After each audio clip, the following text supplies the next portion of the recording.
Allerdings konnte ich es nicht mehr ändern, weil das Ganze halt im Boden saß. Und der Kamin hatte nun mal eine gewisse Leistung mit seinen 14 kW, wovon 70% in die Wasserseite ging.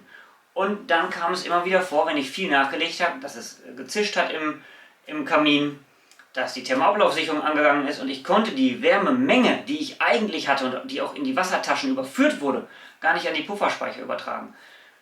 Was könnt ihr daraus mitnehmen? Wenn ihr sowas überlegt, schaut zum einen, das ist der Tipp Nummer 1, möglichst kurze Wege zwischen Pufferspeicher und wasserführenden Kamin. Das macht einfach Sinn.